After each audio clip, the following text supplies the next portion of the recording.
Hello friends, welcome to mom with Sai channel. இன்றைக்கி நம்ம ஒரு 80s and 90s கிட்ஸோட favourite game தான் பார்க்க போகிறோம். நான் சின்ன பிள்ளையாக இருந்தப்போ, வயசுக்கு வந்தப்பெல்லாம் விளையாண்ட கேமு மேக்ஸிமம் கிராமத்துலலாம் ஏஜ் அட்டன் பண்ணாங்கன்னா அந்த கேம் தான் அதிகமாக கொடுப்பாங்க. ஸோ அதெல்லாம் தான் உங்களோட ஷேர் பண்ணிக்கணும்னு ஆசைப்பட்டேன். சாரி, இந்த வீடியோ கொஞ்சம் முன்னாடியே வந்திருக்க வேண்டியது.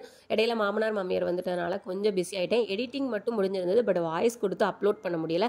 ஒரு வழியாக இன்றைக்கி டைம் கிடச்சிது, பண்ணலாம் அப்படின்னு சொல்லி முடிவு பண்ணி இன்றைக்கி அப்லோட் பண்ணிட்டேன். இது பார்த்தீங்கன்னா ஃபஸ்ட்டு கேம் தாயம். இந்த மாதிரி உங்ககிட்ட உடஞ்ச வளையல் இருந்துச்சுன்னா எடுத்து வச்சுக்கோங்க. 6 பீஸாக கட் பண்ணி வச்சுக்கோங்க. 6 பீஸ் வேணும். அதுக்கப்புறம் இந்த மாதிரி கட்டம் போட்டு வச்சுக்கோங்க. ஆக்சுவலாக படுத்த வாக்கில் ஒரு 6 லைனு, அப்புறம் ஸ்ட்ரெயிட்டாக ஒரு 6 லைன் போட்டு நான் இப்போ காமிச்சிருக்கேன் இல்லையா, இந்த மாதிரி போட்டு நீங்கள் ரெடி பண்ணி வச்சுக்கோங்க. ஃபஸ்ட்டு எனக்கு நேரம் அந்த ப்ளூ கலர் பேண்ட் போட்டு உட்காந்துருக்கேன்ல, ஸோ எனக்கு நேரம் இன்ட்டில் தான் நான் ஸ்டார்ட் பண்ண கேமை துவைஞ்சேன்னு சொல்லுவாங்க. ஆக்சுவலாக துவையிறது அப்படின்னு சொல்லுவாங்க. அங்கே தான் நான் ஸ்டார்ட் பண்ணேன். எனக்கு ஆப்போசிட்டில் அக்கா பொண்ணு இருந்தாங்க. இந்த கேமை நான் ஸ்டார்ட்லேயே சொல்லியிருக்க முடியும். விளையாண்டுக்கிட்டு இருக்கும்போது என்னால் எக்ஸ்பிளைன் பண்ணியிருக்க முடியும். பட் என் அக்கா பொண்ணு எல்லாம் நாங்கள் நிறையா பேர் 4 பேர் விளையாண்டுட்டு இருந்தாரா, அவங்களாம் என்ன வீடியோ எடுக்காத அப்படின்னு சொன்னதுனால என்னால் கரெக்டாக உங்களுக்கு எக்ஸ்பிளைன் பண்ண முடியல. ஸோ அதான் இப்படி எடுத்து நான் எக்ஸ்பிளைன் பண்ணியிருக்கேன். எப்படியாவது உங்களுக்கு சொல்லணும் அப்படின்னு ஆசைப்பட்டேன். ஸோ அதுக்காக தான். நிறைய பேருக்கு தெரிஞ்சிருக்கலாம், நிறைய பேருக்கு தெரியாமல் இருக்கலாம். ஸோ அதுக்காக தான் நீங்கள் தெரிஞ்சுக்கிட்டிங்கன்னா கண்டிப்பாக மொபைலுக்கு பதிலாக இதை நல்லாவே விளையாடலாம். சூப்பராக இருக்கும்.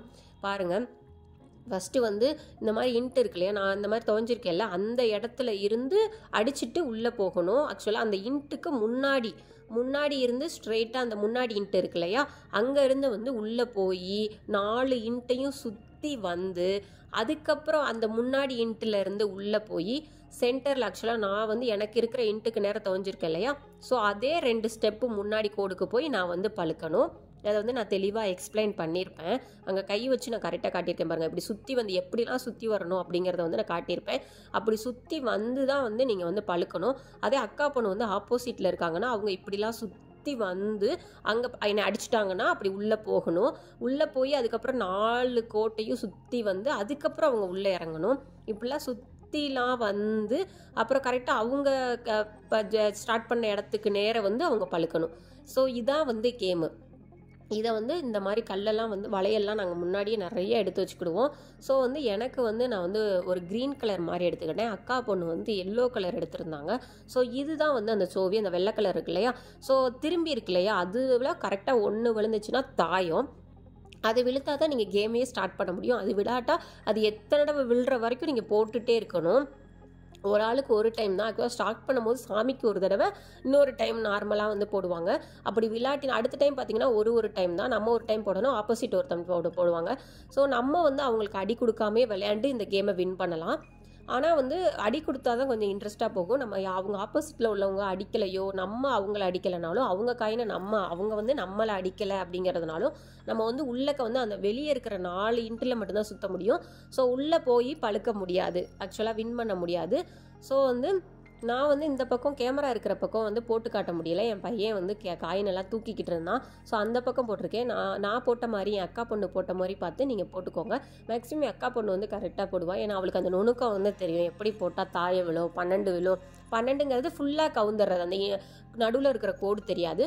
ஸோ 6ங்கிறது எல்லாமே திரும்பி இருக்கும். அந்த கோடு நடுவில் இருக்கிற கோடு எல்லா இதுலேயும் இருந்துச்சுன்னா அது 6. அதுக்கப்புறம் நான் அக்கா பொண்ணை நான் தான் 2 டைம் அடித்து ஃபஸ்ட்டு உள்ளே போனேன். அப்புறம் அக்கா பொண்ணு கொஞ்சம் லேட்டாக 4 போட்டு என்னை அடித்தாங்க. அடிச்சுட்டு பார்த்தீங்கன்னா அவங்க தான் வின் பண்ணாங்க. ஏன்னா அவளுக்கு அந்த சோவி போடுற நுணுக்கத்தில் தான் இருக்குது. நம்ம கையை எவ்வளோ தூரம் வச்சு போடுறோமோ அது சில நேரம் 12 விழும், சில நேரம் 6 விழும். அந்த மாதிரி அவள் நிறைய என்னை அடித்து உள்ளே போயிட்டான். நிறையா விஷயத்தில் சீக்கிரமே வின் பண்ணிட்டான்.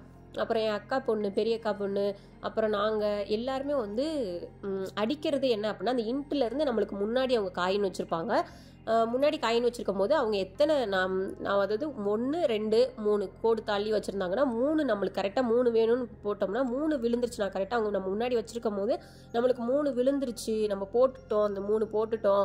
3னா திரும்பி இருக்கிறது நடுவில் கோடு 3 விழுந்துருச்சு, 4 வேணா 4 விழுந்துருச்சு அப்படின்னா அவங்கள நம்ம அடிச்சுட்டு அடுத்த காயினை நம்ம நகட்டிடலாம். அப்போ வந்து நம்ம உள்ளே போகிறதுக்கு வந்து நம்ம ரெடி ஆகிட்டோம் அப்படின்னு அர்த்தம். ஸோ உள்ளே நான் எப்படி போகணும்னு ஸ்டார்டிங்கில் சொல்லியிருந்தேன் இல்லையா, அப்படி உள்ளே போகணும். இதுக்கு பேர் தான் 6. இதே இதில் இந்த சோவி திரும்பி கிடந்துருந்துச்சு, 3 திரும்பி கிடந்துச்சுன்னா 3, 2 திரும்பி கிடந்துச்சுன்னா 2. ஸோ அப்படி தான் வந்து இது ஸ்டார்ட் ஆகும்.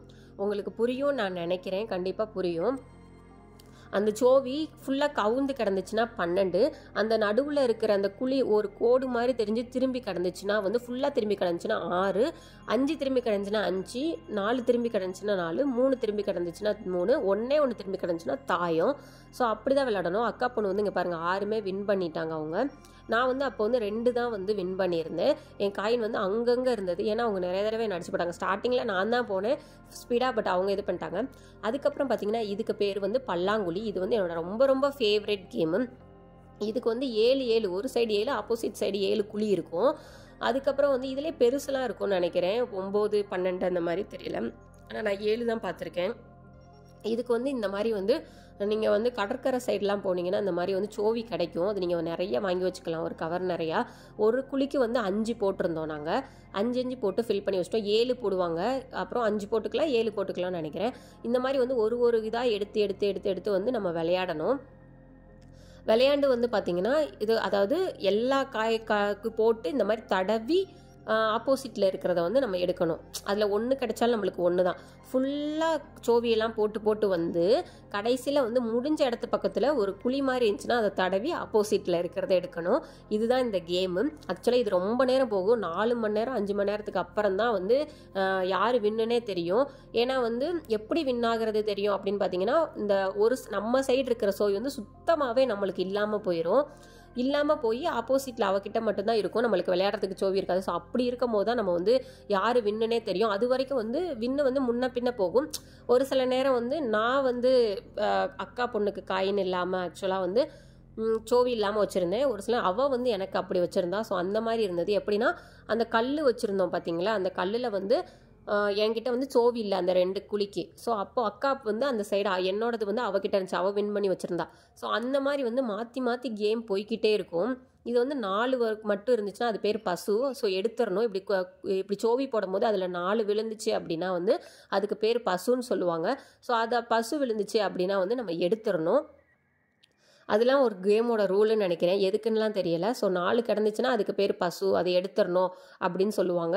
இப்படி குழியில் போட்டுகிட்டே இருக்கும்போது மொத்தமாக வந்து எல்லாமே நம்மகிட்ட இருக்கிற காயின்லாம் காலியாகி ஒரு குழி வந்து தடவி இப்படி ஒன்று எடுக்கணும். ஸோ இதுதான் இந்த கேமே. போய்கிட்டே இருக்கும் இந்த கேமு கண்டினியூஸாக, ரொம்ப இன்ட்ரெஸ்டிங்காக இருக்கும் யார் கடைசியில் வின் பண்ணுறாங்கிறது. ஸோ அடுத்து வந்து பார்த்திங்கன்னா வளையல். இது வந்து வளையல் ஜோடி சேர்க்கறது அப்படின்னு சொல்லுவாங்க. இதோட எக்ஸாக்ட் கேம் பேர் சரியாக தெரில, நாங்கள் வளையல் ஜோடி சேர்க்கறதுன்னு தான் சொல்லுவோம். இது வந்து எப்படின்னா கலர் வளையெல்லாம் உடச்சி போட்டுக்கணும், சேம் கலரை வந்து ஜோடி சேர்க்கணும். நம்ம என்ன கலரில் வளையலை ஒரு கையில் ஸ்டார்ட் பண்ணுறோமோ அதே இதை கலரை தான் நம்ம கரெக்டாக எடுக்கணும். அது மட்டும் இல்லாமல் நான் வந்து இதில் வந்து தெளிவாக காட்டலை, பக்கத்து வளையலெல்லாம் நான் இடித்து கொண்டு போயிருக்கேன். அப்படி இடிக்கவே கூடாது. எந்த வளையலுமே எந்த இதுலேயுமே டச் ஆகாமல் வெளியே எடுத்து கொண்டு வர்றது தான் இந்த கேமோட வின்னு. ரொம்ப இன்ட்ரெஸ்டிங்காக இருக்கும். நாங்கள் சின்ன வயசுலலாம் வந்து கிராமத்தில் வந்து பாட்டிங்க, பக்கத்து வீட்டு ஆண்டி எல்லாரும் உட்காந்து அப்படி விளையாடுவோம், இன்ட்ரெஸ்ட்டாக இருக்கும். ஏன்னா நிறையா வளையல் வச்சு போட்டு லைட்டாக இடிச்சிட்டாலும் அவுட்டு. ஸோ வந்து யார் அதிக வளையல் எடுக்கிறாங்க, வின் பண்ணுறாங்க அப்படிங்கிறது வந்து ரொம்ப இன்ட்ரெஸ்டிங்காக இருக்கும். நாங்கள் வந்து நான் ஏஜ் அட்டன் பண்ணப்போ, அப்புறம் காலேஜ் 12th முடிச்சு லீவில் அப்படிலாம் வந்து பக்கத்து வீட்டில் இருக்கிறவங்களாம் காலையிலேயே சமையலை முடிச்சுட்டு வந்துடுவாங்க. ஸோ எல்லோரும் வந்து இந்த பல்லாங்குழி, தாயம், தட்டாங்கல்ல வந்து மிஸ் பண்ணிட்டேன். தட்டாங்கல்லும் ரொம்ப நல்லாயிருக்கும்.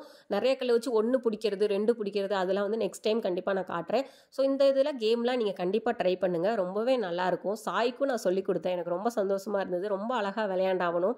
இது வந்து நெக்ஸ்ட் டே, ஆக்சுவலாக சண்டே வீடியோ வந்து நான் காட்டியிருப்பேன். இது வந்து மண்டே, நான் கிளம்புன டே வந்து இது. நான் தான் சமைச்சேன். ஏன்னா அக்கா பொண்ணுங்க வந்து ஸ்கூல் இருந்தது, அக்காவும் கொஞ்சம் ஹாஸ்பிட்டல் விஷயமாக அளந்ததுனால நான் தான் சமைச்சேன். புளிக்குழம்பு வச்சு, கீரை வச்சு, கூட்டு பொரியல் வச்சேன். அப்புறம் வந்து போர் அடிச்சிச்சு, சாயும் கீழே அவன் ஃப்ரெண்ட்ஸோட விளையாட போயிட்டான். சின்ன பிள்ளைங்க இருந்தாங்க. ஸோ என்ன பண்ணலாம் அப்படிங்கும் போது ஆல்பம் இருந்தது. ஸோ வந்து ஆல்பம் பார்த்துருந்தேன். அக்கா பொண்ணோட பெரிய பொண்ணோட ஆல்பம் வந்து எங்கள் வீட்டில் இருக்குது சாயல்குடியில். ஸோ சின்ன பொண்ணோட ஆல்பம் வந்து இருந்தது, அது வந்து 2 இயர்ஸ் முன்னாடி. அவள் ஏஜ் அட்டன் பண்ணதுக்கு வந்து நாங்கள் போயிருந்தப்போ வந்து ஸோ ஓல்டு மெமரிஸாக இருந்தது, ரொம்பவே நல்லா இருந்தது. நிறைய வந்து ஃபோட்டோஸ் கிடச்சிது. ஸோ நானும் வந்து கொஞ்சம் எடுத்துக்கிட்டேன் மெமரிஸ்க்கு. அப்புறம் சாய் தூங்கிட்டாரு, கூட்டிகிட்டு வந்து தூங்க வச்சுட்டு சரி இதான் டைமு பேக் பண்ணிடுவோம். ஈவினிங் வந்து பஸ் இருந்தது, ஸோ வந்து பேக் பண்ணிட்டேன்.